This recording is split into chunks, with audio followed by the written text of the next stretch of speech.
Olá pessoal, sejam todos muito bem-vindos ao meu canal. Meu nome é Juliano Biziak, eu sou especialista em Direito do Agronegócio e esse canal ele tem como objetivo trazer informações para os advogados que já atuam dentro do segmento ou mesmo para aqueles que estão pensando em fazer uma alteração de rota dentro da sua advocacia, né? E queiram entender um pouco mais sobre tanto a atuação prática como informações de atualização legal. Enfim, tudo isso nós trazemos aqui no canal.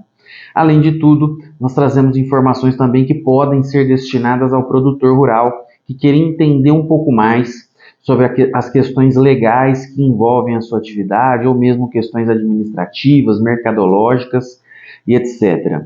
Então, se você gosta desse tipo de conteúdo, curte, compartilha esse vídeo nos grupos de WhatsApp, né, Telegram, porque isso ajuda e auxilia no desenvolvimento do canal, ok? E hoje nós vamos trazer uma informação que é importante, tanto para os produtores rurais como advogados, para que a gente possa entender qual que é a diferença entre crédito rural público e crédito rural privado.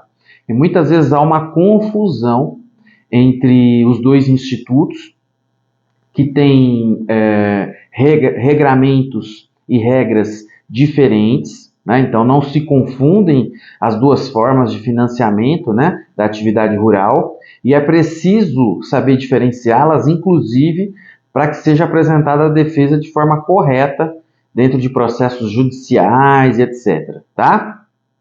Então, primeiro vamos diferenciar, então. Vamos estabelecer uma diferença entre crédito rural público e crédito rural privado. O crédito rural público, ele surge, né, e ele aparece lá com a Emenda Constitucional de 64, que trouxe e habilitou a União para legislar em matéria de direito agrário. Com isso, começaram a ser editadas normas no sentido de que pudesse ser desenvolvido o agronegócio e a produção agrícola brasileira, né? Porque naquele momento, em 1950, 1960, o Brasil passava por uma crise de abastecimento alimentar, ou seja, o Brasil não reunia condições de produzir alimentos suficientes para alimentar a sua população. E isso gera o quê? E gerou naquele período uma crise de insegurança alimentar e também um problema interno para o próprio governo, né? Então, com base nisso, o que o governo fez naquele período? Ele tornou o desenvolvimento da agricultura, da atividade rural, uma política pública de Estado.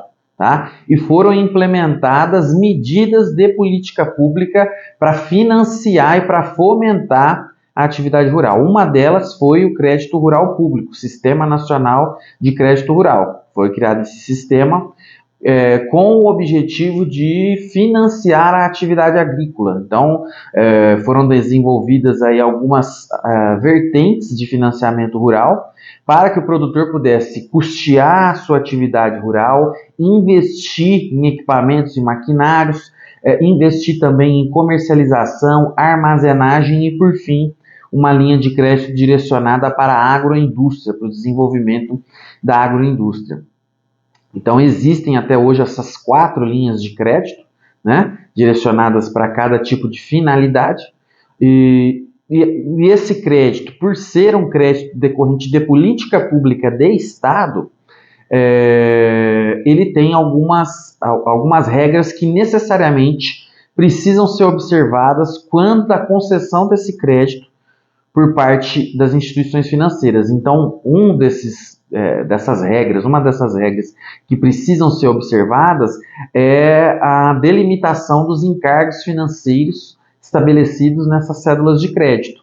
Por isso que a gente bate muito na tecla aqui da análise das cédulas de crédito rurais, porque se os bancos não observaram os encargos financeiros exigidos dentro da operação do crédito rural público, então essa cédula se torna ilegal, passível inclusive de ser extinta aí por conta de ilegalidades na sua formação, tá? Então isso é dentro do universo do crédito rural público. Contudo, com o desenvolvimento da atividade rural brasileira, né, e também da economia nacional, o que o setor privado começou a entender e observar?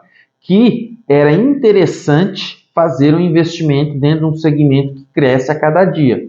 Então, o setor privado também quis injetar capital na atividade rural. Então, isso já vinha sendo feito como política pública por parte do Estado, mas o setor privado também viu com bons olhos a injeção de capital dentro da atividade rural.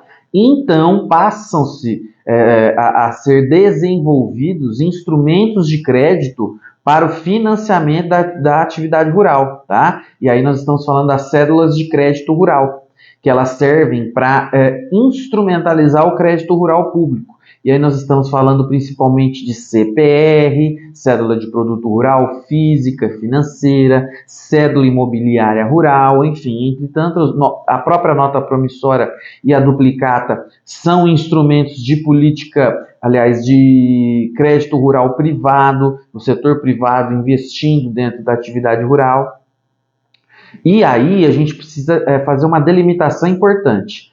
Como esse crédito rural privado, ele não vem de uma política pública de Estado, ele vem do próprio mercado, o mercado regula essa injeção de capital dentro da atividade rural, não existe aquelas defesas relacionadas à observância dos encargos financeiros mínimos que precisam ser observados aqui no crédito rural público. Tá? Então, esse é um erro comum. Às vezes, são aplicadas defesas, por exemplo, em CPR, Cédula de Produto Rural, onde não é possível estabelecer aquele tipo de atividade de defesa em favor do produtor rural, por exemplo, batendo na observância dos encargos mínimos. Porque na operação de crédito rural privado não se aplica essas regras dos encargos financeiros mínimos, tá certo? O que não quer dizer que não existam medidas que possam ser tomadas de defesa em favor do produtor rural. Existe sim, só que elas são diferentes.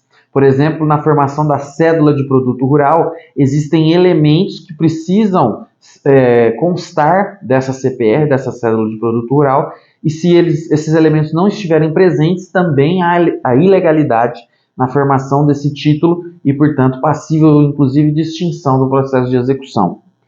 Certo? Então, o objetivo desse vídeo de hoje era estabelecer essa diferença, essa diferenciação entre crédito rural público e crédito rural privado. São coisas diferentes, né? Financiamentos decorrentes de órgãos diferentes, mas com o objetivo de financiar a atividade rural. Uma outra diferença é que no crédito rural privado, tanto o produtor rural quer ter um resultado financeiro, como também o investidor. Tá? Por isso também que não são aplicadas aquelas regras dos encargos financeiros mínimos. Tá certo? Então eram essas as informações que a gente tinha para passar para vocês hoje.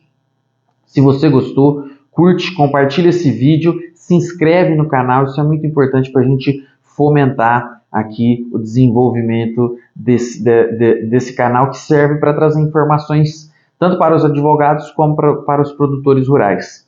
Tá ok? Então é isso, pessoal. Um abraço e até a próxima.